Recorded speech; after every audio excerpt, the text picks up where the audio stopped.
One of the questions we get asked is, why do we make supplication? And why do we call out to Allah subhanahu wa ta'ala?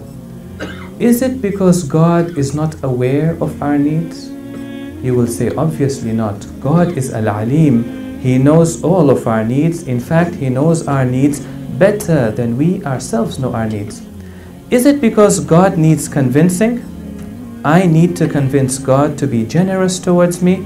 Of course not. God is known as Al-Jawad. He is the source of generosity. God does not need any convincing. Then the question is, then why am I making dua to Allah subhanahu wa ta'ala?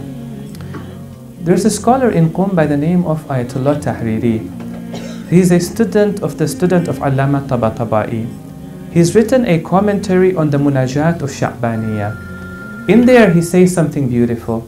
He says the purpose of making dua is not to convince Allah subhanahu wa ta'ala.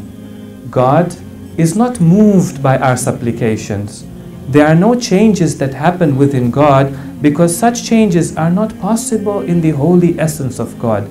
Rather, he says, it is the supplicant who, on account of making dua to God, creates within himself the existential capability to receive the mercy of God.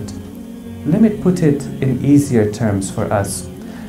We're not trying to convince Allah subhanahu wa ta'ala that He needs to have mercy upon us. We're trying to convince ourselves that we need Allah subhanahu wa ta'ala. And the moment that realization comes about to be, that's when we get that existential capability, and that makes us deserving of the mercy of Allah subhanahu wa ta'ala. Therefore, when we recite the dua of Kumail, remember, my brothers and sisters, the dua is a journey of realizations. It's very important that we understand the supplications that we recite, because it is through reciting that supplication that realizations come about within us. Not only mental realizations, but experiential realizations. Not only do we know that we need God, we begin to experience and feel in our hearts that indeed we need Allah subhanahu wa ta'ala. The example that our scholars give is, they say, when a person goes to the ocean and he takes with him a bucket that can carry 4 liters of water, he should not blame the ocean that the ocean only gave him 4 liters of water. The ocean is infinite. In as much as your vessel is large, that is the amount of water that the ocean will give you. And therefore, our goal is to expand our capacity. Rumi has a very beautiful poem, and it's a poem that illustrates the point that I'm making.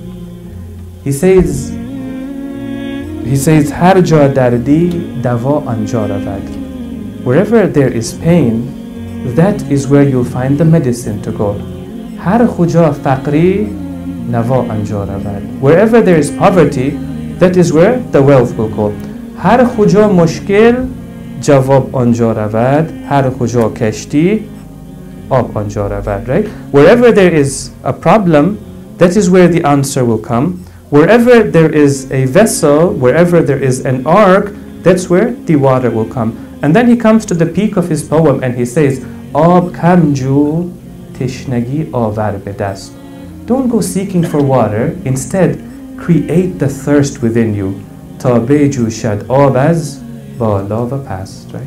So that the water may burst forth from above and from below you. Instead of asking Allah subhanahu wa ta'ala, create that capacity within you. Bring about that realization within you. Experience that realization that you need God, and the mercy of God will come towards you. Sallu ala Muhammad wa ali Muhammad.